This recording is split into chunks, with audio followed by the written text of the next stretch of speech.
तो स्टूडेंट्स, आज का भी जो लेक्चर है ये हम लोग गूगल मीट पे ले रहे हैं। एंड गूगल मीट पे लेने का कारण ये है कि यहाँ पे हमारी बातचीत हो सके, कन्वर्सेशन हो सके, डायलॉग्स हो सके। यहाँ पे नेक्स्ट लेक्चर जो भी रहेगा अभी कल से या डे आफ्टर टुमारो, वो लेक्चर्स हम लोग डिजिटल पैनल पे, डिजिटल बोर्ड पे लेने वाले हैं। डिजिटल बोर्ड पे जब हम लेक्चर्स लेते हैं तो वहाँ पे मोस्टली वन वे कम्युनिकेशन होता है। वहाँ पे आप सिर्फ चैट बॉक्स के थ्रू आप कम्युनिकेट कर सकते हो, आप बोल करके बातचीत आप नहीं कर सकते हो। बट गूगल मीट पे लेने का भी पर्पज़ ये है कि हम बातचीत कर सकें। आपके यदि कोई डाउट्स हो, कुछ क्वेरीज हो, कुछ सजेशंस हो, तो हम लोग यहाँ पे क्लियर कर सकें। तो आज हम लोग जो डिस्कस करने वाले हैं, तो जो एग्ज़ाम जैसे आरआरबी के एग्ज़ाम है, देन सीआरई एम्स के एग्ज़ाम है, डीएचएस डीएमएआर के एग्ज़ाम्स है, जेडपी के एग्ज़ाम्स है, देन सिपाही फार्मा है, देन आपका आईटीबीपी का एग्ज़ाम्स है, देन आसाम राइफल का एग्ज़ाम्स है। तो ये जो भी फार्मासिस्ट रिक्रूटमेंट एग्ज़ाम्स होती है या इसरो का एग्ज़ाम है, इंडियन स्पेस रिसर्च ऑर्गेनाइजेशंस, तो यहाँ पे जो भी फार्मासिस्ट रिक्रूटमेंट एग्ज़ाम्स होती है, तो ये फार्मासिस्ट रिक्रूटमेंट एग्ज़ाम्स के जो क्वेश्चन पेपर है, तो क्वेश्चन पेपर्स में जो एक डिफ़िकल्टी लेवल होता है क्वेश्चंस का, किस तरह के क्वेश्चंस पूछे जाते हैं, उसका एक एनालिसिस हम लोगों को आज के लेक्चर में करना है। तो आज के लेक्चर में मैंने क्या किया है, तो जो different 15 to 20 near about 15 to 20 pharmacist recruitment exams है, जिसमें कि आरआरबी है, एम्स है, डीएचएस है, डीएमईआर है, जेडपी है, महानगर पालिका है, तो इस इसरो है। तो इन अलग अलग एग्ज़ाम्स के कुछ सिलेक्टेड क्वेश्चंस मैंने लिए हैं एंड एक एनालिसिस, एक सिलेक्टेड क्वेश्चंस लेकर के उन क्वेश्चंस को हम लोगों को आज डिस्कस करना है। तो आज के सेशन में आप लोगों को आंसर्स देना है, क्वेश्चंस के आंसर्स आप लोगों को देना है। आप जितने जल्दी आंसर दोगे उतने ही ज़्यादा से ज़्यादा क्वेश्चंस हम लोग आज कवर कर पाएंगे। एंड यहाँ पे आपको भी पता चलेगा कि आपकी डेप्थ कितनी है, मुझे भी पता चलेगा कि आप लोगों को कितने डेप्थ में मुझे पढ़ाना है।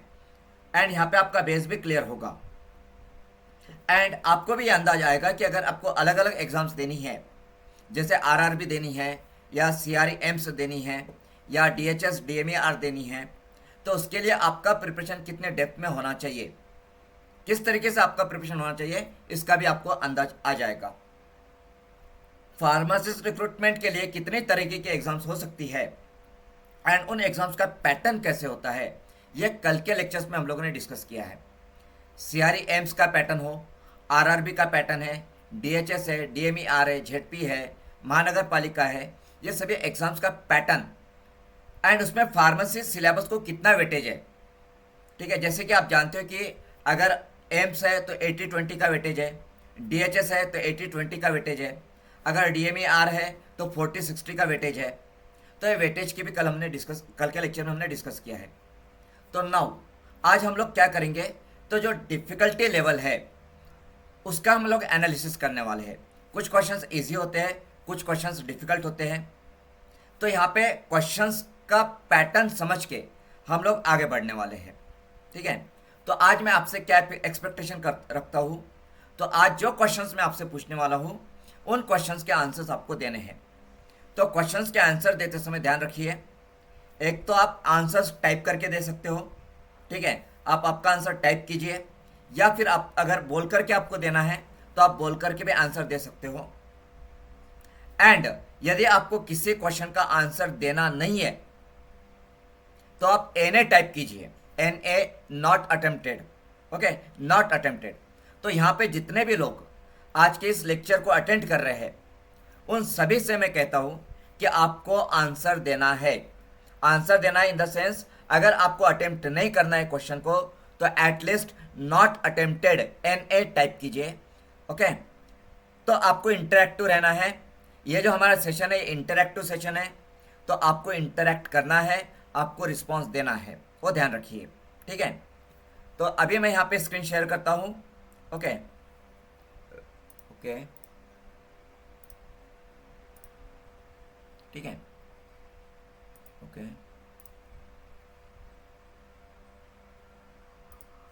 ओके। सो यहाँ पे मैंने कुछ सिलेक्टेड क्वेश्चंस निकाले हैं अलग अलग एग्जाम में से, मतलब सीआरई एम्स के कुछ क्वेश्चंस है, आरआरबी के कुछ क्वेश्चंस है, डीएचएस के कुछ क्वेश्चंस है, डीएमईआर के है, जेडपी के है, इसरो के भी क्वेश्चंस है। तो ऐसे कुछ क्वेश्चंस मैंने निकाले हैं।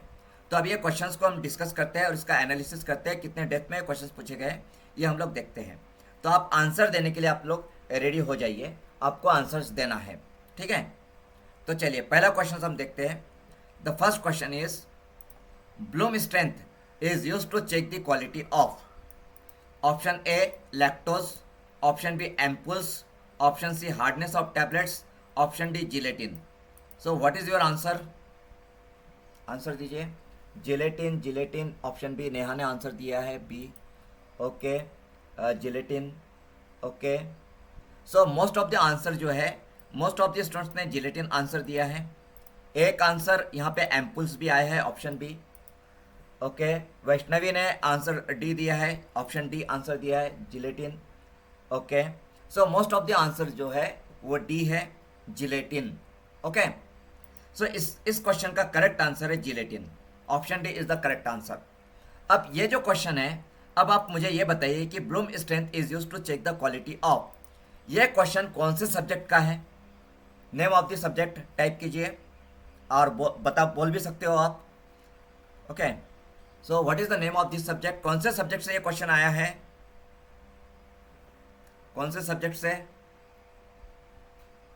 आपको सब्जेक्ट का नाम पता होना चाहिए, आप इस टॉपिक का भी नाम।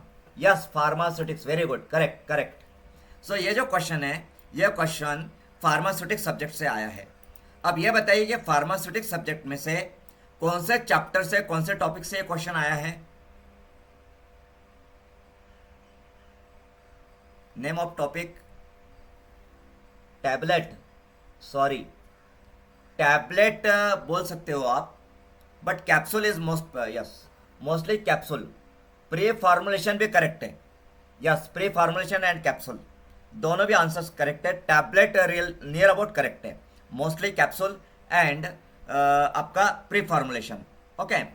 तो कैप्सूल्स में पर्टिकुलरली जो एम्प्टी जिलेटिन कैप्सूल्स होती है, empty capsules, hard capsules, hard gelatin capsules, soft gelatin capsules. तो hard gelatin capsules and soft gelatin capsules बनाते समय, ठीक है, जो एम्प्टी कैप्सूल्स होती है, शेल जो होता है कैप्सूल का शेल, तो कैप्सूल का शेल बनाने के समय यह ब्लूम स्ट्रेंथ चेक किया जाता है। जो हार्ड जिलेटिन कैप्सूल होती है, तो हार्ड जिलेटिन कैप्सूल बनाने के लिए ब्लूम स्ट्रेंथ हायर होना चाहिए एंड सॉफ्ट जिलेटिन कैप्सूल्स के लिए ब्लूम स्ट्रेंथ कम होना चाहिए, लो होना चाहिए। तो ये जो ब्लूम स्ट्रेंथ है, तो ब्लूम स्ट्रेंथ ये बताता है कि आपका जो जिलेटिन का जो जेल है, वो जेल का स्ट्रेंथ कितना है, जेल का स्ट्रेंथ कितना है, यह हमें ब्लूम स्ट्रेंथ से पता चलता है। ब्लूम स्ट्रेंथ जितना बेहतर होगा उतना ही बेहतर आपका जेल बनेगा, और जितना बेहतर, जितना बेस्ट क्वालिटी का जेल बनेगा उतने ही बेस्ट क्वालिटी का आपका जो एम्प्टी कैप्सूल होती है, हार्ड जिलेटिन कैप्सूल, वो हार्ड जिलेटिन कैप्सूल का उतनी बेस्ट क्वालिटी की रहेगी, ओके। तो ब्लूम स्ट्रेंथ ये जिलेटिन से रिलेटेड है एंड जिलेटिन ये हमें पता है कि hard gelatin capsule and soft gelatin capsule, hard empty shell and soft के लिए एम्प्टी शेल, सॉफ्ट सेल जो होते हैं वो, ओके। तो यहाँ पे इसका डिस्क्रिप्शन हम लोग देख लेते हैं। सो द ब्लूम और gel strength of gelatin is a measure of the cohesive strength of the cross linking that occurs between gelatin molecules and is proportional to the molecular weight of the gelatin, proportional to the molecular weight of the gelatin। अब देखिए यहाँ पे दो तीन exams में, 2 to 3 exams में ये question पूछा गया है। ओनली 1 एग्जाम में ये क्वेश्चन आया है ऐसी बात नहीं है, 2 या 3 एग्जाम्स में ये क्वेश्चन आया है। इवन एमपीएससी के एग्जाम्स में, कर्नाटका के एग्जाम्स में, मध्य प्रदेश के एग्जाम्स में भी ये क्वेश्चन पूछा गया है, ओके। अब इसी क्वेश्चन को यदि दूसरा इस पे क्वेश्चन बनाना हो तो ये बनाया जा सकता है कि जो ब्लूम स्ट्रेंथ होता है, ब्लूम स्ट्रेंथ जो है वो proportional to the molecular weight of the gelatin होता है, molecular weight of the gelatin. तो यहाँ पे भी एक एमसीक्यू बन सकता है। क्या एमसीक्यू बन सकता है? तो जो ब्लूम स्ट्रेंथ ऑफ जिलेटिन जो होता है वो किस पे डिपेंड करता है, ओके। या फिर जो ब्लूम स्ट्रेंथ ऑफ जिलेटिन है वो proportional to what, proportional to what. So bloom strength of gelatin is proportional to the molecular weight of the gelatin, मतलब जिलेटिन का मॉलिकुलर वेट जितना ज़्यादा रहेगा उतना ही उसका ब्लूम स्ट्रेंथ बेटर रहेगा। Okay, then bloom may vary with the requirements of individual custom manufacturer but ranges from 150 to 250 ग्राम।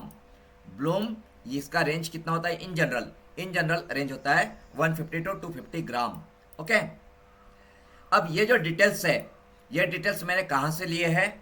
तो ये मैंने लियोन लैकमन से लिए है। इंडस्ट्रियल फार्मेसी का जो बुक है लियोन लैकमन का, वहाँ से मैंने लिए है। अगर डिप्लोमा के स्टूडेंट है, डिप्लोमा के जिन्होंने डिप्लोमा किया है, तो उनको ये डिटेल नहीं पता होगा। ओके, डिप्लोमा के स्टूडेंट्स को ये डिटेल पता नहीं होगा, क्योंकि डिप्लोमा के किसी भी बुक में ये डिटेल्स कवर नहीं किया जाता है, किसी भी बुक में नहीं है। इवन मेरे भी जो फार्मास्यूटिक्स का बुक है डिप्लोमा का, तो मेरे भी बुक में मैंने ये डिटेल्स कवर नहीं किए हैं। बट जो डिग्री के स्टूडेंट्स हैं जो कि रेफरेंस बुक इस्तेमाल करते हैं, लैकमन जैसे या रेमिंगटन जैसे बुक्स इस्तेमाल करते हैं, तो ये डिटेल्स आपको लैकमन और रेमिंगटन में मिलेगा। तो ये जो क्वेश्चन है, ये question most of the exams में पूछा गया है, पर्टिकुलरली जो हायर लेवल के एग्जाम्स होती है, जैसे कि सीआरई एम्स की एग्जाम होती है, या फिर आपका जो आरआरबी का एग्जाम होता है, वहाँ पे ये क्वेश्चन पूछा गया है। यदि आपके डीएमएआर लेवल की एग्जाम होगी या डीएचएस या जेडपी लेवल की एग्जाम होती है, तो वहाँ पे इतना डेप्थ में क्वेश्चन नहीं पूछा जाता, जनरली नहीं होता है।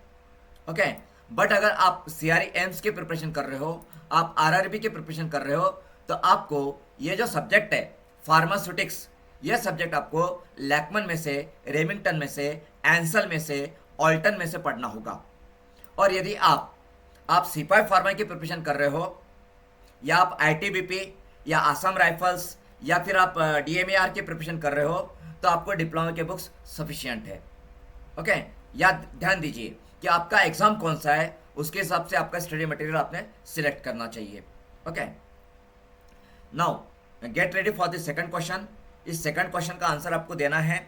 अगर आंसर नहीं पता है तो एन टाइप कीजिए। Okay, so second question, a new drug delivery system which is composed of phospholipids that spontaneously form multilamellar concentric bilayer vesicles with layers of aqueous media separating the lipid layer is option A prodrugs, option B liposomes, option C osmotic pumps, option D nanoparticles। बताइए what can be the answer? Liposome.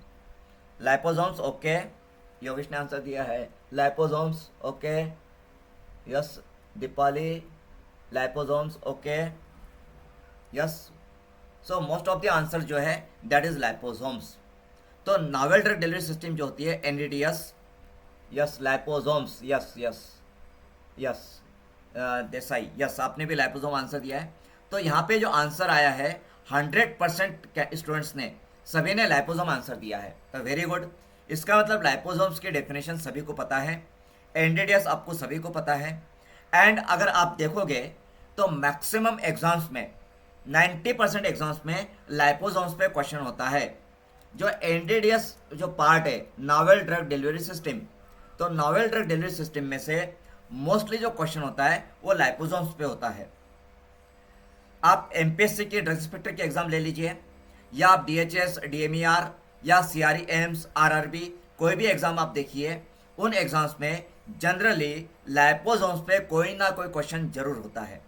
NDDS में से mostly liposomes drug delivery system cover की जाती है। Okay, and liposomes आपको पढ़ना है। अगर आप सीआरई एम्स के लिए पढ़ रहे हो, एम्स के लिए या आरआरबी के लिए पढ़ रहे हो, तो एनडीडीएस के लिए आपको डिग्री के जो नॉवेल ड्रग डिलीवरी सिस्टम की जो भी बुक्स है, या जो एनके जैन सर का बुक है, या जो व्यास सर का बुक है, ओके, तो ये जो रेफरेंस बुक्स है नॉवेल ड्रग डिलीवरी सिस्टम के, वहाँ से आपको पढ़ना पड़ेगा। या फिर मेरा बुक है, मेरा एनवीडीडीएस का बुक है, novel vesicular drug delivery system, मेरा बुक है, निराली प्रकाशन का बुक है। तो लाइपोसोम्स को मैंने उस बुक में पूरा डिटेल में कवर किया है। तो ये जो लाइपोसोमल सिस्टम है एनडीडीएस में, उस पर मोस्ट ऑफ द एग्जाम्स में क्वेश्चन आते हैं। एंड आप यदि सीआरई एम्स या आरआरबी के लिए पढ़ रहे हैं, तो आपको एनडीडीएस की जो रेफरेंस बुक्स है उसमें से पढ़ना होगा, या मेरी जो बुक है novel vesicular drug delivery system, उसमें से आपको पढ़ना होगा। तो आप लाइपोसोम्स को क्लियर करोगे। और यदि आप डीएमईआर, डीएचएस, जेडपी इन एग्जाम्स के लिए प्रिपरेशन कर रहे हो, तो आपको जो डिप्लोमा की जो बुक्स है उन बुक्स में लाइपोसोम्स के बारे में जितना डिटेल दिया उतना सफिशिएंट है। इवन मेरा जो बुक है फार्मास्यूटिक्स का डिप्लोमा का फर्स्ट ईयर का, उसमें भी लाइपोसोम्स को मैंने सफिशिएंट डेप्थ में कवर किया है। तो DMER DHS के लिए दैट इज सफिशिएंट। सिपाही फार्मा के लिए भी डिप्लोमा का बुक सफिशिएंट है, बट CRE एम्स के लिए, RRB के लिए आपको डिटेल में पढ़ना होगा, रेफरेंस बुक से पढ़ना होगा। नाउ नेक्स्ट क्वेश्चन की तरफ हम चलते हैं। तो देखिए हम लोग यहाँ पे एनालिसिस भी कर रहे हैं, हम लोग एनालिसिस भी कर रहे हैं कि क्वेश्चंस की डेप्थ कितनी हो सकती है और उसको आपको कहाँ से पढ़ना होगा। Okay, now next question, question number 3, get ready for the answer. So unless otherwise stated in the individual monograph of the pharmacopoeia in the disintegration test for enteric coated tablets, first the dissolution is carried out in option A 0.1 molar hydrochloric acid, option B phosphate buffer, option C water and option D 0.1 molar sulfuric acid. So yes, option A Supekar ने answer दिया है, दीपाली ने 0.1 molar HCl, okay Deepali, yes okay, then Jadhav Vaishnavi, okay Vaishnavi, option A, yes okay, yes option A correct, Rajguru okay, yes Neha.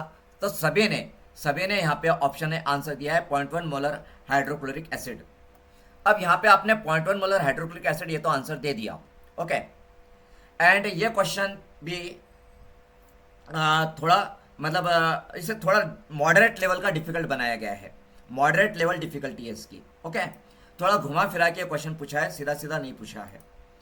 Now अब अगर ये जो question है तो यहाँ पे इसका आंसर तो आपने 0.1 मोलर HCl दिया है, करेक्ट आंसर दिया है, सभी ने करेक्ट आंसर दिया है, 100% करेक्ट आंसर है।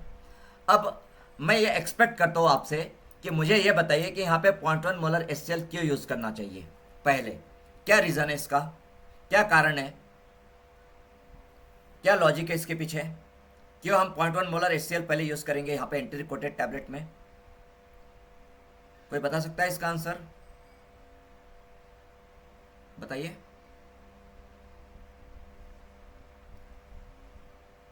बोल भी सकते हो। डिसोल्यूशन मीडियम प्रीफर्ड होता है सर एंटी कोटेड टैबलेट के लिए। यस, डिसोल्यूशन मीडियम प्रिपेयर करते हैं हम लोग एंटेरिक कोटेड टैबलेट के लिए, बट यहाँ पे हम डिसोल्यूशन की बात नहीं कर रहे, हम लोग यहाँ पे डिसइंटीग्रेशन टेस्ट की बात कर रहे हैं, ओके।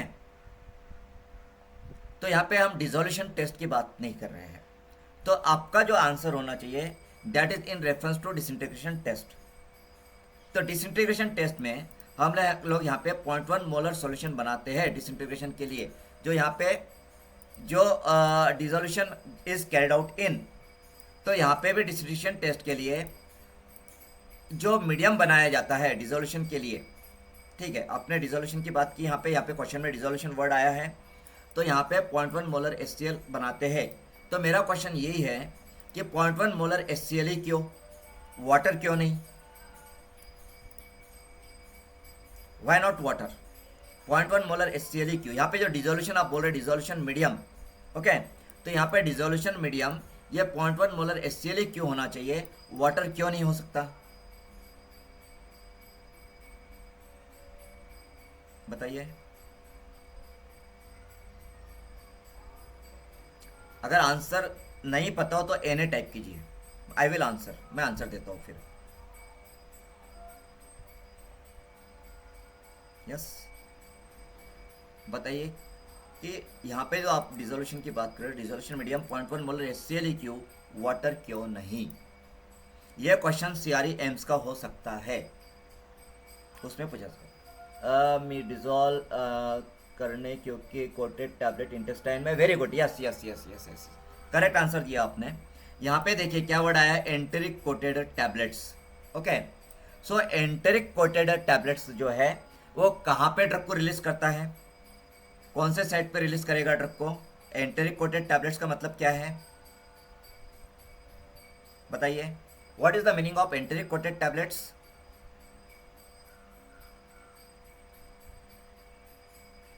क्या मतलब होता है एंटेरिक कोटेड टैबलेट्स का?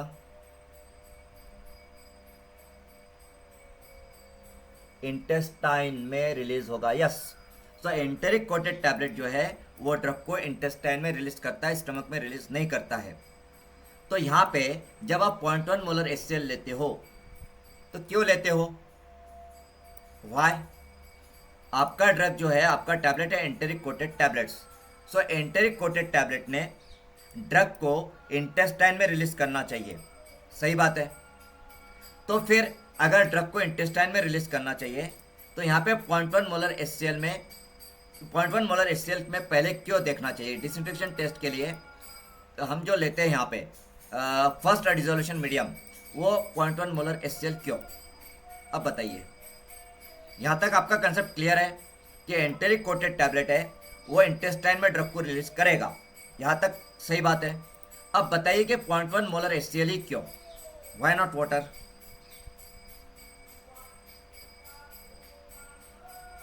Sir enteric coated tablet suppose to be dissolve in intestine, that's why हमें स्टमक में उसको डिसॉल्व नहीं करना है।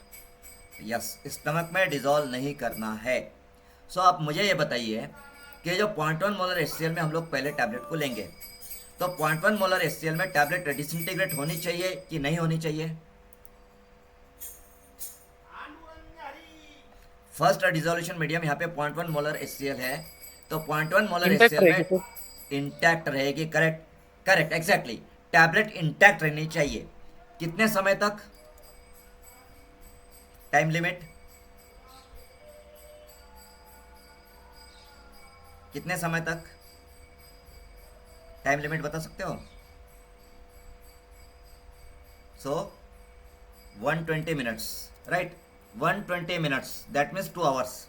2 आवर्स तक, मतलब 0.1 मोलर HCl में इनिशियली टैबलेट जो है वो 2 आवर्स तक इंटैक्ट रहनी चाहिए, डिसइंटीग्रेट नहीं होना चाहिए, right? So why is it so? ऐसा क्यों?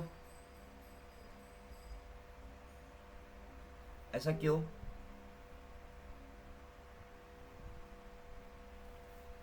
बता सकते हो? 0.1 मोलर HCl में टैबलेट 2 घंटे तक डिसइंटीग्रेट नहीं होनी चाहिए, इंटैक्ट रहनी चाहिए। व्हाई? क्या कारण है? गैस्ट्रिक एम टाइम रहेगा सर उसका। यस। तो जब स्टमक से इंटेस्टाइन में टैबलेट को पास होने के लिए नियर अबाउट 2 आवर्स लगेंगे। जब हम ओरली टैबलेट को एडमिनिस्टर करते हैं, एंटेरिक कोटेड टैबलेट को जब हम ओरली एडमिनिस्टर करते हैं तो स्टमक में से टैबलेट को इंटेस्टाइन में एंटर करने के लिए नियर अबाउट 2 आवर्स का समय लगता है। नियर अबाउट 2 आवर्स का समय लगता है। तो जो टैबलेट का रेसिडेंस टाइम है, रेसिडेंस टाइम इन स्टमक, तो स्टमक में residence time near about 2 hours का होता है। तो जब तक टैबलेट स्टमक में रहेगी तब तक वो डिसइंटीग्रेट नहीं होनी चाहिए, वो इंटैक्ट रहनी चाहिए। और 2 आवर्स के बाद में जब वो टैबलेट इंटेस्टाइन में एंटर हो जाएगी तभी उसका डिसइंटीग्रेशन होना चाहिए, राइट? तो टैबलेट स्टमक में डिसइंटीग्रेट नहीं हो रही है, ये कंफर्म करने के लिए हम लोग 0.1 मोलर HCl लेते हैं एंड 120 मिनट्स का समय वहाँ पे दिया जाता है। ओके, अब इसके बाद में आफ्टर 2 आवर्स यहाँ पे कौन सा डिसोल्यूशन मीडिया लिया जाता है? विच डिसोल्यूशन मीडियम इज देयर? कौन सा डिसोल्यूशन मीडियम होता है?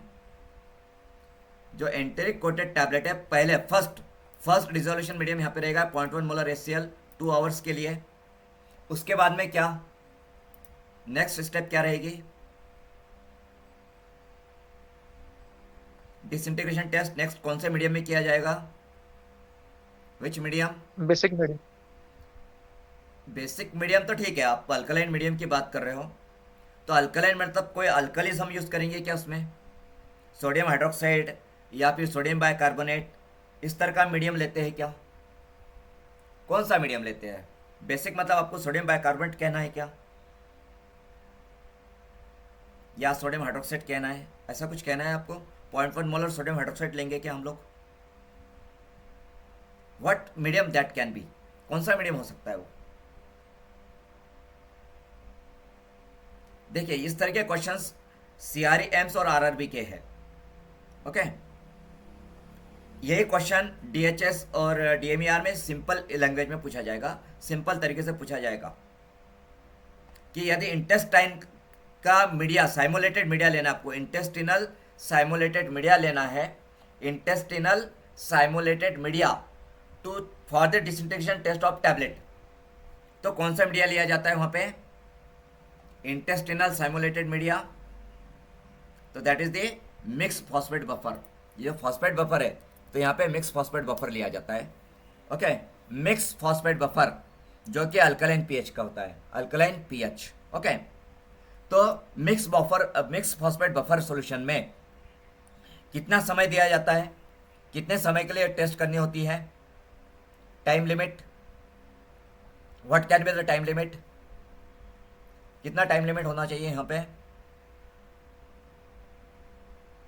सो time limit is of 60 minutes. यहाँ पे 60 मिनट्स का समय है, 60 minutes. Okay, 40 to 60 exactly 60 minutes IP के अकॉर्डिंगली। ओके, अब जब हम मिनट्स की बात करते हैं, डिसइंटीग्रेशन टेस्ट की बात करते हैं, तो हमें एग्जैक्ट टाइमिंग बताना पड़ता है। ऐसा हम रेंज में नहीं दे सकते हैं। आईपी ने एग्जैक्ट टाइम दिया है, आईपी ने एग्जैक्ट टाइम बोला है 60 मिनट्स का। आईपी यहाँ पे रेंज में 40 to 60 मिनट्स ऐसा रेंज नहीं देता है। ओके, सो यहाँ पे ये जो क्वेश्चन है इसको हमने अभी इसका एनालिसिस किया है। तो इस पे और कितने तरीके से क्वेश्चंस पूछे जा सकते हैं अलग अलग एग्जाम्स में, अलग अलग तरीके से वो हमने यहाँ पे देखा है। और इस क्वेश्चंस पे भी इसी क्वेश्चन को अलग अलग तरीके से अलग अलग एग्जाम्स में पूछा गया है। यहाँ पे जो क्वेश्चंस मैंने निकाले हैं, जो क्वेश्चंस आज हम लोग डिस्कस कर रहे हैं, ये क्वेश्चंस अलग अलग एग्जाम में से लिए गए हैं। ओके, चलिए next question. So question number 4 answer दीजिए। So loading dose of a drug is govern by. Okay, तो यहाँ पे कुछ फैक्टर्स दिए हैं। तो फर्स्ट फैक्टर जो है volume of distribution, second factor is half life, okay, third is clearance rate. Okay, तो half life and clearance rate. So यहाँ पे आपके जो ऑप्शंस है, option A only 1, option B only 2, option C only 3, option D 1, 2 and 3। So क्या answers है? अगर answer पता नहीं है तो एन ए टाइप कर सकते हो। ओनली ए, ओके। दीपाली ने ओनली आंसर दिया है। ओके, बंद पट्टे प्रीतिया, ओके, आंसर ए। ओके प्रीतिया, ओके, 2 लोगों ने आंसर ए दिया है। और अगर पता नहीं है तो एन ए टाइप कीजिए, बट रिस्पॉन्स दीजिए। इंटरैक्टिव होना चाहिए, आप लोगों ने इंटरैक्टिव रहिए। अगर आप आंसर दोगे, ट्राई करोगे, तो आपका ब्रेन एक्टिव रहेगा। ब्रेन एक्टिव रहेगा तो ये कंसेप्ट लंबे समय तक आपको याद रहेगी। ओके, वैष्णवी ने एन ए दिया है, प्राजक्ता ने ए आंसर दिया है। ओके, डी आंसर एक आया है, गणेश देशमुख डी आंसर दिया है गणेश ने। ओके, ठीक है। राजगुरु एन ए, ओके, ठीक है। तो देखिए, कुछ लोगों ने एन ए आंसर दिया है, कुछ लोगों ने ऑप्शन डी दिया है, कुछ लोगों ने आंसर ए दिया है, ऑप्शन ए आंसर दिया है। So the correct answer is option A. Okay, only 1, मतलब अपरेंट वॉल्यूम ऑफ डिस्ट्रीब्यूशन। अब ये जो क्वेश्चन है, loading dose of a drug is govern bye, actually इसका सोर्स क्या है? What is the source of this question? यह question आया कहाँ से है? तो ये क्वेश्चन 2 जगह से आया है। कौन सी 2 क्वेश्चन, 2 सब्जेक्ट में से ये क्वेश्चन आया है। पहला सब्जेक्ट जो है यहाँ पे वो है biopharmaceutics and biopharmacokinetics. Biopharmaceutics and pharmacokinetics. Okay, biopharmaceutics and pharmacokinetics से यह क्वेश्चन आया है। दूसरा सब्जेक्ट है फार्मेकोलॉजी। तो फार्मेकोलॉजी में जो फार्मेकोकाइनेटिक्स के कंसेप्ट है, फार्मेकोकाइनेटिक की कंसेप्ट फार्मेकोलॉजी में भी आती है। तो फार्मेकोकाइनेटिक्स जो है फार्मेकोलॉजी में, वहाँ से भी ये क्वेश्चन का सोर्स हो सकता है। अभी जो बायोफार्मास्यूटिक्स एंड फार्मेकोकाइनेटिक्स सब्जेक्ट है, ये डिप्लोमा को नहीं है, डिप्लोमा में नहीं है, राइट। यह सब्जेक्ट डिग्री के लिए है। डिग्री में डिप्लोमा के स्टूडेंट्स बायोफार्मास्यूटिक्स एंड फार्मेकोकाइनेटिक्स ये सब्जेक्ट को नहीं पढ़ते हैं। बट फार्मेकोलॉजी डिप्लोमा में भी है एंड डिग्री में भी है। Diploma as well as degree, both students pharmacology को पढ़ते हैं। नाउ अब ये जो लोडिंग डोज का कंसेप्ट है, तो डिप्लोमा के भी स्टूडेंट्स जब फार्मेकोकाइनेटिक पढ़ते हैं तो वो लोग डिप्लोमा के लेवल पे, डिप्लोमा के सिलेबस में फार्मेकोकाइनेटिक इतने डेप्थ में नहीं पढ़ाया जाता है कि वहाँ पे लोडिंग डोज कवर की जा सके, लोडिंग डोज की कंसेप्ट कवर हो। इतना डेप्थ में यहाँ पे फार्मेकोकाइनेटिक्स नहीं होता है डिप्लोमा में। अब ये जो क्वेश्चन है, ये क्वेश्चन जनरली आपको आएगा CRE एम्स में और RRB में। जो लोग आरआरबी एंड सीआरई एम्स का प्रिपरेशन कर रहे हैं, या इसरो, जिन लोगों को इसरो ज्वाइन करना है, इंडियन स्पेस रिसर्च ऑर्गेनाइजेशन, तो उसके लिए यह क्वेश्चन हो सकता है, इंडियन स्पेस रिसर्च ऑर्गेनाइजेशन के लिए।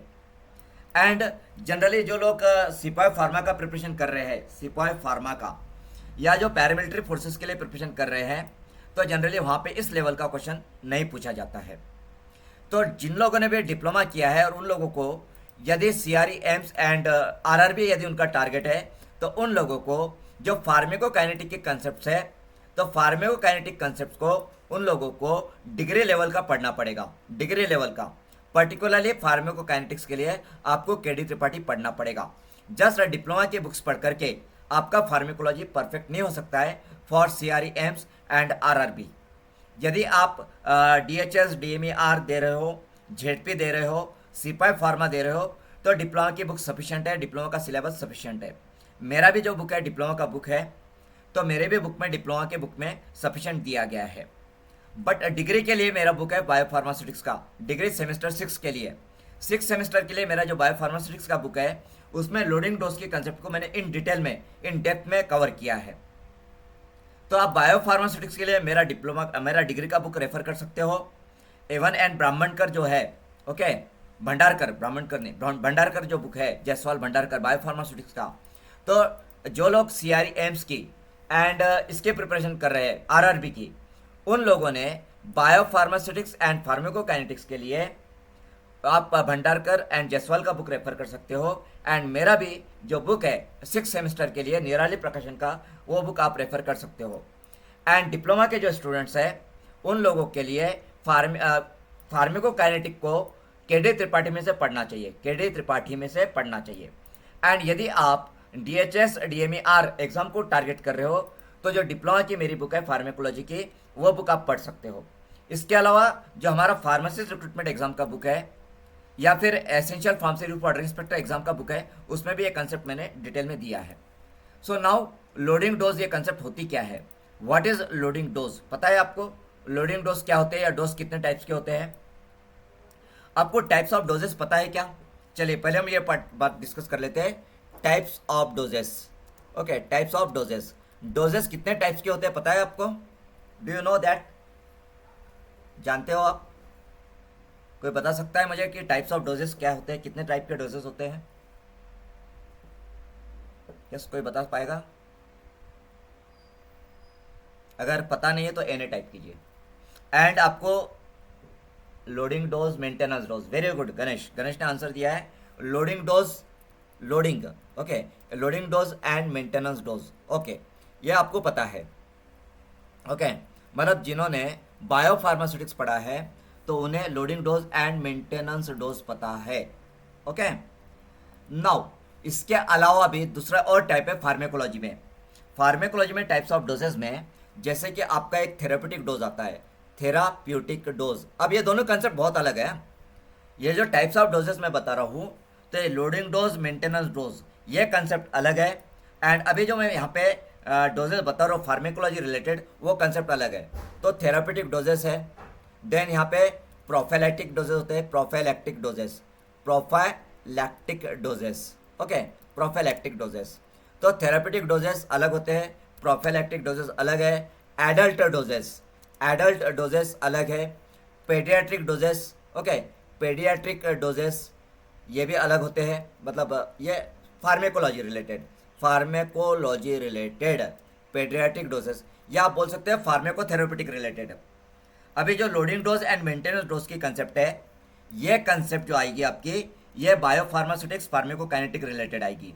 Biopharmaceutics and pharmacokinetics related concept आएगी loading dose and maintenance dose की। And therapeutic doses, prophylactic doses, adult doses, paediatric doses, ये जो कंसेप्ट है, ये फार्मेकोथेरेप्यूटिक रिलेटेड कंसेप्ट है।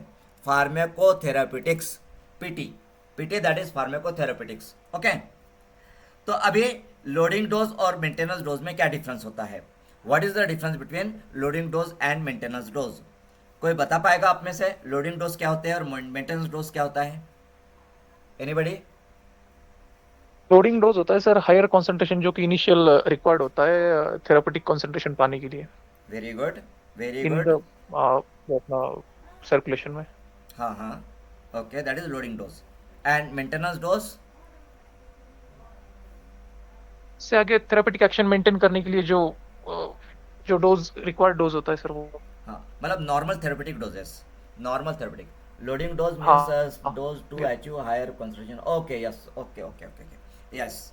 तो लोडिंग डोज, अभी जैसे कि मैं आपको एग्जांपल देता हूँ लोडिंग डोज का। जैसे कि अभी क्लोरोक्विन फॉस्फेट ड्रग है, chloroquine phosphate, okay, chloroquine phosphate. क्या इंडिकेशन है क्लोरोक्विन का? Indication of chloroquine? Anti malaria. Yes, it is anti malarial. Okay, so chloroquine phosphate anti malarial है, उसके अलावा एंटी रोमेटिक भी है। ओके, सो हम एंटी मलेरिया डोज की बात करेंगे क्लोरोक्विन का। तो क्लोरोक्विन का जो एंटी मलेरिया डोज है, तो उसमें जो इनिशियल डोज होता है, फर्स्ट डोज ऑफ क्लोरोक्विन, वो होता है 1000 मिलीग्राम का। ओके, 1000 मिलीग्राम का इनिशियल डोज होता है क्लोरोक्विन का। उसके बाद में जो सब्सिक्वेंट डोजेस होते हैं क्लोरोक्विन के, क्लोरोक्विन फॉस्फेट की बात कर रहा हूँ, हाँ, यदि क्लोरोक्विन का आपका सॉल्ट चेंज हो जाता है तो डोज बदल सकता है, डोज चेंज हो सकता है सॉल्ट के अकॉर्डिंगली। मैं यहाँ पे क्लोरोक्विन फॉस्फेट की बात कर रहा हूँ। तो एक क्लोरोक्विन फॉस्फेट का इनिशियल डोज 1000 मिलीग्राम का है एंटी मलेरियल, एंड उसके बाद में सब्सिक्वेंट डोजेज है 500 मिलीग्राम के, three three doses of 5 milligram, 500 milligram. इस तरह से टोटल डोज जो होता है क्लोरोक्विन का, दैट इज 2500 मिलीग्राम का होता है। ओके, तो यहाँ पे पहला डोज जो क्लोरोक्विन का दिया जाता है वो 4000 मिलीग्राम का दिया जाता है, एंड बाकी डोजेस 500 मिलीग्राम के दिए जाते हैं। मतलब पहला जो डोज है वो हायर है, पहला डोज हायर है, और बाकी डोजेस ये नॉर्मल डोजेस है क्लोरोक्विन के। तो फर्स्ट जो हायर डोज है 1000 मिलीग्राम का डोज है, तो इसे बोला जाएगा लोडिंग डोज, और बाकी के जो डोजेस है those are the normal dose. Similarly जो डिकॉक्सिन ड्रग है, डिकॉक्सिन, तो डिकॉक्सिन का भी इनिशियल डोजेज जो होते हैं वो हायर होते हैं, एंड सब्सिक्वेंट डोजेज जो है वो लोअर होते हैं, नॉर्मल होते हैं। डिकॉक्सिन का क्या इंडिकेशन है? Indication for digoxin? कार्डियोस्कुलर। ये कार्डियोवैस्कुलर तो है, बट कार्डियोवैस्कुलर में particularly cardiotonic, yes, cardiotonic, and cardiotonics are use to treat CHF, congestive heart failure में यूज है। तो यहाँ पे क्लोरोक्विन जो है इसका इनिशियल डोज 1000 मिलीग्राम है, एंड सब्सिक्वेंट डोजेस 500/3। ओके, इस तरह से डोज है। तो क्लोरोक्विन में लोडिंग डोज लगता है। क्यों? क्लोरोक्विन में लोडिंग डोज देने की क्या जरूरत है? ओके, क्यों देना पड़ता है? तो क्लोरोक्विन का जो अपरेंट वॉल्यूम ऑफ डिस्ट्रीब्यूशन है, जिसका सिंबल VD है, VD, ओके, तो ये कितना है पता है आपको? तो इसका जो है ये नियर अबाउट 14,000 लीटर्स है, 14,000 लीटर। ओके, मतलब 200 लीटर पर केजी है, 200 लीटर्स पर केजी। ओके, 200 लीटर्स पर KG apparent volume of distribution है क्लोरोक्विन का। कितना है? 200 लीटर्स पर केजी। मतलब यदि आप पेशेंट का weight, normal weight 70 KG consider करते हो, तो 70 केजी पेशेंट के लिए जो अपरेंट वॉल्यूम ऑफ डिस्ट्रीब्यूशन आएगा क्लोरोक्विन का, वो आएगा 14,000 liter. Okay, now tell me what is apparent volume of distribution?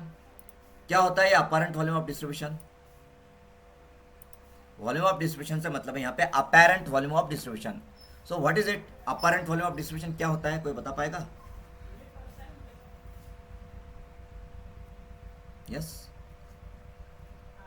याद है किसी को फार्माकोकाइनेटिक्स में apparent volume of distribution? Compare करेंगे सर प्लाज्मा कॉन्सेंट्रेशन से। प्लाज्मा कॉन्सेंट्रेशन से कंपेयर करेंगे, that is the formula. Okay, amount of drug in body, amount of drug in body divided by plasma drug concentration, ये उसका formula है। And that formula मतलब आप definition बोल सकते हो उसको। ओके, बट उसका एक्चुअल मतलब क्या होता है?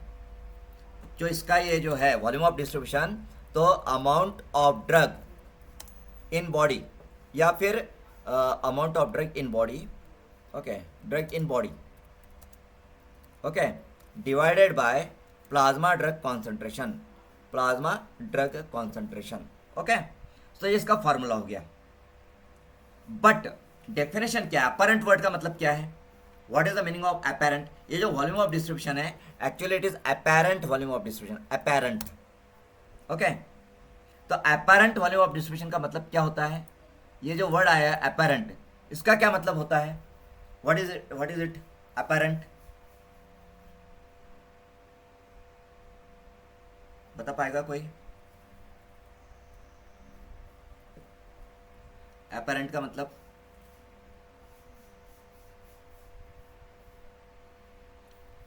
सो अपेरेंट का मतलब होता है नॉट रियल। अपेरेंट का मतलब क्या होता है? इमेजिनरी। अपेरेंट का मतलब imaginary, which is not real, which is hypothetical. Fake word इस्तेमाल नहीं कर सकते हम लोग यहाँ पे। Okay, fake is not a proper word for this. इसके लिए प्रॉपर वर्ड होगा इमेजिनरी। ओके, इमेजिनरी, इमेजिनरी, और you can say hypothetical, hypothetical, और you can say which is not real, not real, जो रियल नहीं है, जो रियल नहीं है हाइपोथेटिकल है, या जो इमेजिनरी है दैट इज अपेरेंट। ओके, तो जो अपेरेंट वॉल्यूम ऑफ डिस्ट्रीब्यूशन होता है ये रियल नहीं होता है। अपेरेंट वॉल्यूम ऑफ डिस्ट्रीब्यूशन का डेफिनेशन क्या है? सो अपेरेंट वॉल्यूम ऑफ डिस्ट्रीब्यूशन का डेफिनेशन मैं टाइप करता हूँ यहाँ पे। It is the amount of या फिर volume of body fluid required. It is the volume of body fluid require to distribute or dissolve administered dose of a drug, okay, dose of a drug। अभी जो भी drug का dose हम लोग administer कर रहे हैं, ड्रग का जो भी डोज हम एडमिनिस्टर कर रहे हैं, उस डोज को डिसॉल्व करने के लिए या डिस्ट्रीब्यूट करने के लिए जो वॉल्यूम ऑफ बॉडी फ्लूइड लगता है that is the apparent volume of distribution. अब इसे अपेरेंट क्यों बोला है, इमेजिनरी क्यों बोला है, हाइपोथेटिकल क्यों बोला गया है?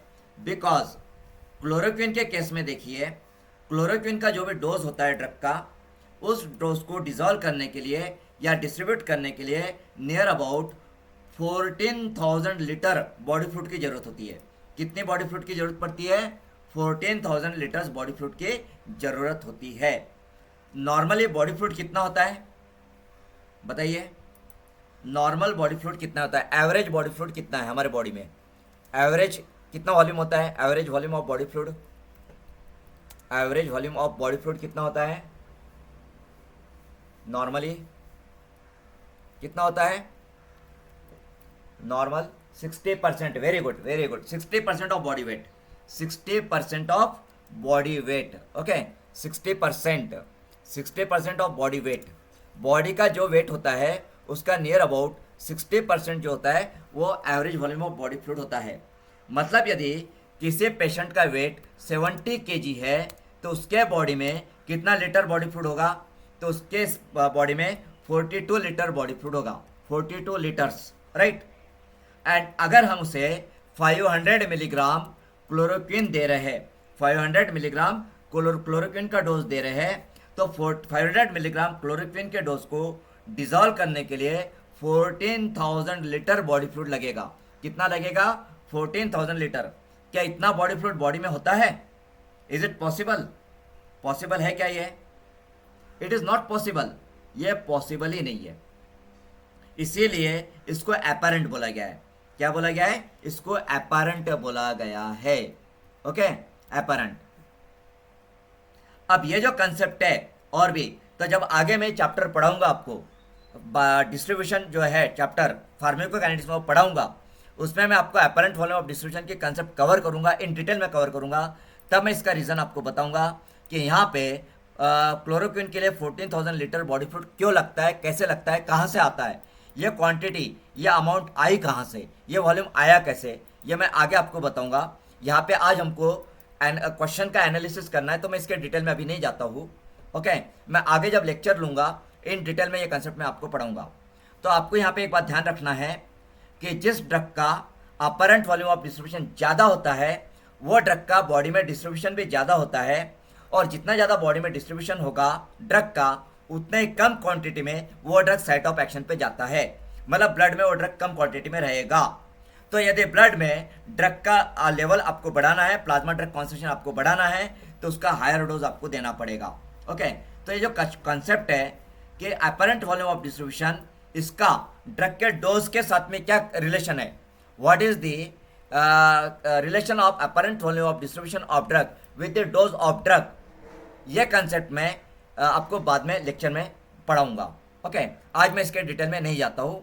तो यहाँ पे इस क्वेश्चन का आंसर आएगा ऑप्शन ए, ओनली वन, मतलब यहाँ पे अपरेंट वॉल्यूम ऑफ डिस्ट्रीब्यूशन पे ड्रग का डोज डिपेंड करता है, लोडिंग डोज डिपेंड करता है। देन हाफ लाइफ का कंसेप्ट, क्लियरेंस रेट का कंसेप्ट, ये भी कंसेप्ट मैं आपको बाद में इन डिटेल में विथ एमसीक्यू एंड पीवाईक्यू मैं कवर करूंगा। ओके, नाउ यहाँ पे हम नेक्स्ट क्वेश्चन की तरफ चलते हैं, क्वेश्चन नंबर 5। ओके, सो क्वेश्चन नंबर 5, इसका आंसर दीजिए। So Indian pharmacopoeia IP is publish by which of the following institution. अब इसका आंसर सभी को आना चाहिए।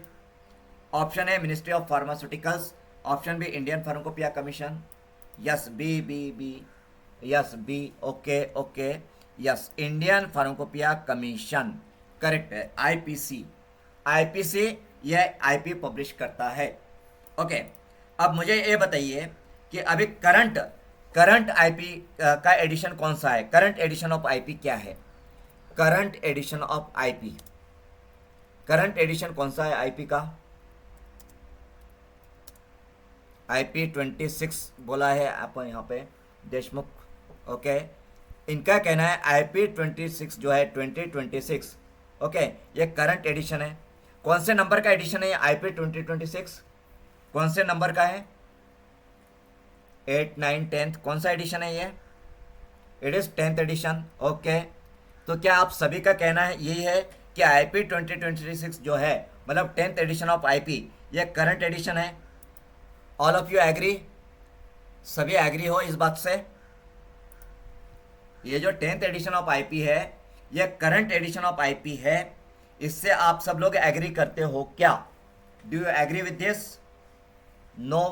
Okay, so yes, so what do you say? So current edition of IP कौन सा है? अगर 10th edition of IP current नहीं है तो कौन सा एडिशन ऑफ आईपी करंट है अभी? 9th, very good, yes yes Anuja, 9th edition of IP is the current edition. ध्यान दीजिए, ध्यान दीजिए, करंट एडिशन। अगर आपके एग्जाम, आप जो भी एग्जाम अभी देने वाले हो, अगर आपके एग्जाम 1 जुलाई 2026 के पहले यदि आप कोई एग्जाम देते हो, 1 जुलाई 2026 के पहले यदि आप कोई भी एग्जाम देते हो और उस एग्जाम में आपसे क्वेश्चन पूछा जाता है कि what is the current edition of IP, तो उसका आंसर आएगा 9th एडिशन आईपी 2022, क्योंकि आईपी 2026 या 10th एडिशन जो है आईपी का वो लॉन्च तो हो चुका है, वो रिलीज हो चुका है। कब रिलीज हुआ था, कौन सी डेट को रिलीज हुआ? तो 2 जनवरी 2026 को हमारे जो हेल्थ मिनिस्टर है उन्होंने आईपी 2026 को लॉन्च किया है, रिलीज किया है, बट ये अभी तक इम्प्लीमेंट नहीं हुआ है। आईपी रिलीज होने के बाद में आफ्टर 6 मंथ्स वो इम्प्लीमेंट होता है, वो ऑफिशियल हो जाता है। तो जो जनवरी में 2 जनवरी 2026 को IP 2026 10th edition of IP launch हुआ है, रिलीज हुआ है, बट वो ऑफिशियल अभी हुआ नहीं है। आईपी जिस दिन रिलीज होता है उसके 6 महीने के बाद में वो ऑफिशियल होता है, वो इम्प्लीमेंट होता है। तो जनवरी 2026 में लॉन्च हुआ है, जो कि 1 जुलाई 2026 से इम्प्लीमेंट होगा। तो 30th जून 2026 तक आपका जो करंट एडिशन ऑफ आईपी है, जो ऑफिशियल आईपी है, वो आपका 9th एडिशन ही रहेगा। 1 जुलाई से आईपी 2026 आपका ऑफिशियल आईपी बन जाएगा। ओके, तो आईपी रिलीज होने के बाद में जो भी मैन्युफैक्चरर्स है, जो कंपनीज है, उनको 6 महीने का पीरियड दिया जाता है ताकि वो अपने आप को अपडेट करे, अपग्रेड करे आईपी के स्टैंडर्ड्स के अकॉर्डिंगली। सो इसीलिए आज के डेट में जो करंट एडिशन ऑफ आईपी है, जो ऑफिशियल आईपी है, वो 9th एडिशन ही है। ओके, और ये 9th एडिशन जो है ये 30 जून 2026 तक ऑफिशियल रहेगा। 1 जुलाई 2026 से जो आपका 10th एडिशन है वो ऑफिशियल हो जाएगा। ओके, सो आई होप कि आपको ये बात क्लियर हो गई होगी। तो आपको ये तो पता है, आप सभी को ये पता है कि इंडियन फार्माकोपिया जो है वो इंडियन फार्माकोपिया कमीशन पब्लिश करता है, लेकिन ध्यान दीजिए आईपीए पब्लिश हो जाने के बाद में, आईपीए लॉन्च होने के बाद में 6 महीने के बाद में, आफ्टर 6 मंथ्स वो इम्प्लीमेंट होता है। ओके, सो इट इज़ ये आपको पता होना चाहिए, ठीक है। देन नेक्स्ट क्वेश्चन, अब इस क्वेश्चन का भी आंसर आप सभी को पता होगा। तो question number 6, so there cost is lowest of all oral dosage forms. The price for this dosage form is low when compared to other dosage form. Which dosage form is being discussed here? So option A syrup, option B drop, option C tablet, option D injection. Okay, so tablet. Okay, Deepali ने tablet answer दिया है, C answer दिया है सुपेकर, राजगुरु सी, yes tablet ये answer है। अभी यहाँ पे आंसर इजी है। ओके, क्वेश्चन आपको समझ में आना चाहिए कि क्वेश्चन क्या पूछा गया है। एक्चुअली होता क्या है, यस टैबलेट आंसर करेक्ट है, आप सभी का आंसर करेक्ट है। तो यहाँ पे जब हम एग्ज़ाम देते हैं तो एग्ज़ाम का जो माहौल होता है उस पीरियड में जनरली हमारा जो हम अंडर स्ट्रेसफुल कंडीशन में होते हैं, स्ट्रेस में होते हैं, तो कई बार हम क्वेश्चंस ठीक से पढ़ते नहीं है या क्वेश्चन हमें ठीक से समझ में नहीं आता है। तो ऐसे समय में हम लोग इसका गलत आंसर भी दे सकते हैं। तो जब आप एग्ज़ाम हॉल में होते हो, जब आप एग्ज़ाम दे रहे होते हो, तो आपका प्रेजेंस ऑफ माइंड बहुत इंपॉर्टेंट है। प्रेजेंस ऑफ माइंड काफ़ी इंपॉर्टेंट है। तो क्वेश्चन रीड करने के बाद में आपको 2 या 3 सेकंड का अपने एक पॉज लेना चाहिए और उसके बाद में आप आंसर देना चाहिए। अदरवाइज यहाँ पे गलत आंसर भी आप दे सकते हो, ठीक है। नाउ यहाँ पे अगर हम बात करें, इस क्वेश्चन में लोएस्ट की बात की गई, लोएस्ट। ओके, अगर हम यहाँ पे हाईएस्ट कर दे तो their cost is highest of all dosage forms. Okay, oral word भी निकाल देते हैं, ऑल डोसेज फॉर्म करते हैं, their cost is highest of all dosage forms. तो क्या आंसर दोगे आप? What will be the answer? It is the injection, yes injection. Now tell me कि इंजेक्शन की जो कॉस्ट होती है वो हाईएस्ट क्यों होती है, सबसे ज़्यादा क्यों होती है? Why injectables are costliest? क्यों कॉस्टलीस्ट होते हैं इंजेक्शंस? इंजेक्शंस कॉस्टलीस्ट क्यों होते हैं? क्या कारण होगा? व्हाई? सभी ने आंसर दिया कॉस्टलीस्ट है because it's completely sterile. Yes, it is completely sterile, मतलब ये एक स्टेरिलिटी वहाँ पे होनी चाहिए, they must be sterile, they must be sterile. And injectables को स्टेराइल रखने के लिए pyrogen free, yes pyrogen free preparation भी होनी चाहिए, yes pyrogen free preparation, pyrogen free, ये भी करेक्ट है। तो इंजेक्टेबल्स जो है वो पायरोजन फ्री होना चाहिए, इंजेक्शंस स्टेराइल होने चाहिए। तो मैन्युफैक्चरिंग कैसे किया जाएगा इंजेक्शन का? इंजेक्शंस जो होते हैं वो स्टेराइल होने चाहिए, पायरोजन फ्री होने चाहिए। So prepare aseptic conditions, under aseptic conditions prepare करना पड़ेगा, अंडर असेप्टिक कंडीशंस। ओके, यदि आपको असेप्टिक कंडीशंस मेंटेन करना है तो वो काफ़ी कॉस्टली प्रोसीजर है। Aseptic condition is too much costly, उसे काफ़ी ज़्यादा एक्सपेंसेस आते हैं उसमें असेप्टिक कंडीशंस के लिए। तो इंजेक्टेबल्स यदि बनाने हैं या कोई भी स्टेराइल प्रिपरेशन बनाना है, कोई भी स्टेराइल प्रिपरेशन, तो स्टेराइल प्रिपरेशन के लिए, पायरोजन फ्री प्रिपरेशन के लिए असेप्टिक कंडीशंस की ज़रूरत होती है। एंड असेप्टिक कंडीशंस के लिए काफ़ी ज़्यादा एक्सपेंसेस आता है, खर्चा होता है। ओके, ठीक है। Now next question, question number 7। Okay, तो क्वेश्चन नंबर 7, सो यहाँ पे it is a system for ensuring that products are consistently produced and controlled according to quality standards, which is being discussed here. So option A, good manufacturing producer, option B, good making producer, option C, good making practice, option D, good manufacturing practice. नहीं तो सभी GMP है देशमुख, जो GMP GMP GMP GMP, which GMP?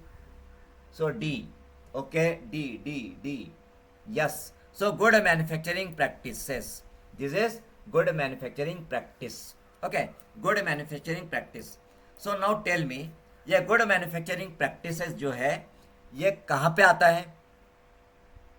Good manufacturing practices कहाँ पे include किया गया है? कहाँ पे आपने देखा है गुड मैन्युफैक्चरिंग प्रैक्टिसेस? कहाँ पे आता है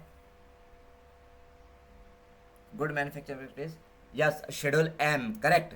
गुड मैन्युफैक्चरिंग प्रैक्टिसेस ये शेड्यूल एम में आता है, under the schedule M. And schedule M किस में आता है? शेड्यूल एम किस में आता है, कहां पे आता है? Where is schedule M?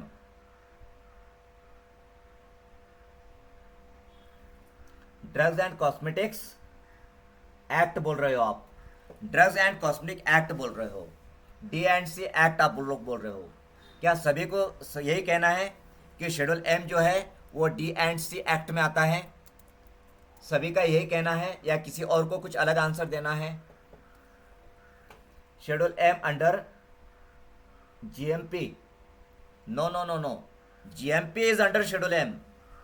GMP is under schedule M. GMP schedule M के अंडर में आता है. शेड्यूल एम जीएमपी के अंडर में नहीं आता है. Okay, GMP is under schedule M. And schedule M किस में आता है? तो यहाँ पे सभी ने डी&सी एक्ट दिया है. किसी और को कुछ अलग आंसर देना है क्या? यहाँ पे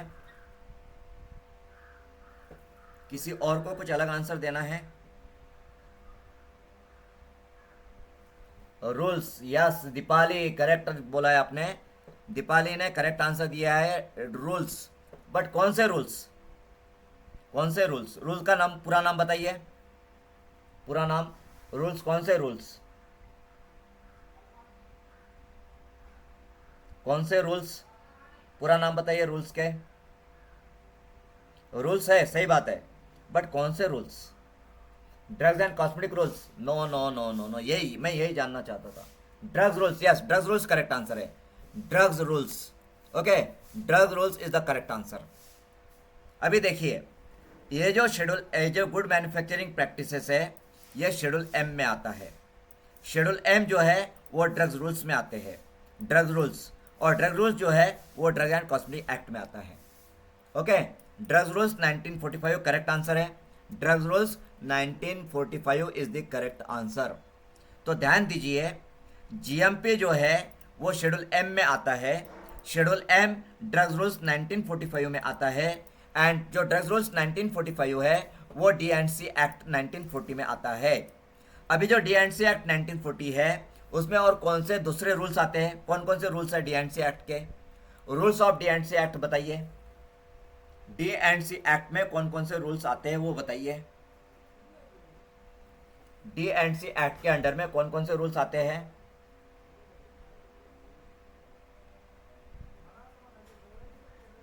सो डी&सी एक्ट के अंडर में ड्रग रूल्स आते हैं, यस, कॉस्मेटिक्स रूल्स भी आते हैं. और कौन से रूल आते हैं? तो 1 ड्रग्स रूल्स आ गए, उसके बाद में सेकंड कॉस्मेटिक्स रूल्स है. Now drugs and cosmetic rules नहीं है अभी. ड्रग्स रूल्स अलग है, कॉस्मेटिक्स रूल्स अलग है. Cosmetics rules, okay, cosmetic rules आ गए इसमें, कॉस्मेटिक रूल्स 2020. ओके, इसके बाद में और कौन से रूल्स है? तो medical devices rules, yes, medical devices rules आ गए इसमें, मेडिकल डिवाइसेस रूल्स. और कौन से रूल्स है? तो इसमें और NDCTR है, new drugs and clinical trials rules, NDCTR 1919. तो जो डी&सी एक्ट है, तो डी&सी एक्ट के अंडर में, डी&सी एक्ट 1940 के अंडर में 4 रूल्स आते हैं. First one drugs rules 1945, second cosmetics rules 2020, third medical devices rules 2017 and fourth new drug and clinical trials rules 2019. ये आते हैं. ओके, तो इसका भी डिटेल्स हमें पढ़ना होगा. सो नाउ आज के लेक्चर का हमारा समय कंप्लीट होता है, समाप्त होता है. तो यहाँ पे ये जो है पेपर, जो क्वेश्चंस मैंने अभी निकाले ये मैं आज ग्रुप में शेयर करता हूँ. एंड कल से हम लोग एक्चुअली सिलेबस को स्टडी शुरू करेंगे. जो हमने पैटर्न डिसाइड किया है पैटर्न जो हमारे 65 लेक्चर्स है, तो 65 लेक्चर्स का जो हमने कोर्स कंटेंट बनाया है, वो कोर्स कंटेंट हम लोग कल से शुरू करेंगे। यहाँ पे जो हमारा कोर्स कंटेंट है जो फार्मेसी सिलेबस को कवर करता है, तो all over India, across India जितने भी फार्मेसी के एग्जाम्स होती है, रिक्रूटमेंट एग्जाम्स होती है, उन रिक्रूटमेंट एग्जाम्स में जो भी फार्मेसी का सिलेबस होता है, वो फार्मेसी का सिलेबस हम लोग ये 3 महीने में कवर करने वाले हैं। तो यहाँ पे मैं आपका की पॉइंट्स कवर करूँगा, देन वहाँ पे आपके एमसीक्यूज कवर होंगे, पीवाईक्यूज भी कवर होंगे अलग अलग एग्जाम्स के, एंड आपको गाइडलाइंस भी यहाँ पे प्रोवाइड की जाएगी, स्टडी कैसे करना है उससे रिलेटेड। ओके, सो अभी जो है, अभी ये सेशन हम लोग ओपन करते हैं फॉर डिस्कशन। तो यहाँ पे अगर आपको कुछ सवाल पूछने हैं, कुछ क्वेरीज होगी, कुछ क्लास के बारे में क्वेरीज होगी, एग्जाम्स के बारे में कुछ क्वेरीज होंगे, कुछ आपके डाउट्स होंगे, तो आप सवाल पूछ सकते हो, हम लोग यहाँ पे डिस्कस कर सकते हैं। सो session is open for the discussion. तो आपको कुछ पूछना है, यहाँ पे कुछ क्वेरीज है आपकी, कोई डाउट्स बोलिए।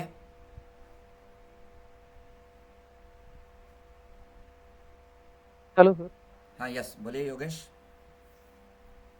सर एक्चुअली मैंने सुबह कॉल किया था, तो मुझे ये पूछना था कि इसमें ओनली फार्मा कवर हो रहा है या फिर नॉन फार्मा, जो 60% सिलेबस है अकॉर्डिंग टू स्टेट फार्मेसी। यहाँ पे हम लोग मेनली फार्मा का ही कवर कर रहे हैं। ओके, अभी हमारे पास में जो है नॉन फार्मा के लिए बेस्ट फैकल्टी अवेलेबल नहीं है। अगर नॉन फार्मा के लिए बेस्ट फैकल्टी अवेलेबल हो जाती है तो हम नॉन फार्मा भी कवर करेंगे, बट उसके लिए एक्स्ट्रा फीस भी हम लोग चार्ज करेंगे जब हम शुरू करेंगे नॉन फार्मा को। फिलहाल तो हम लोग सिर्फ फार्मेसी का कवर करने वाले हैं, फार्मेसी का syllabus.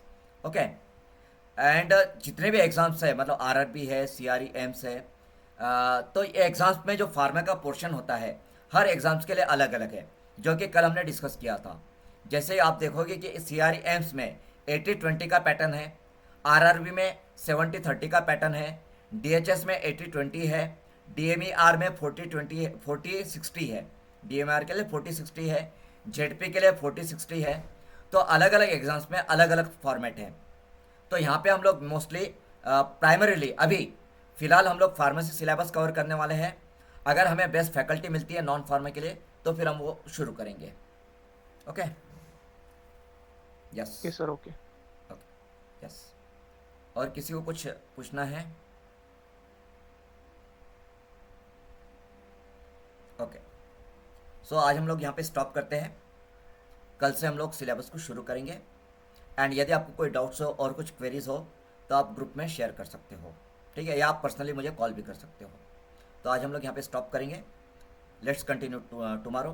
Have a good day. Thank you very much.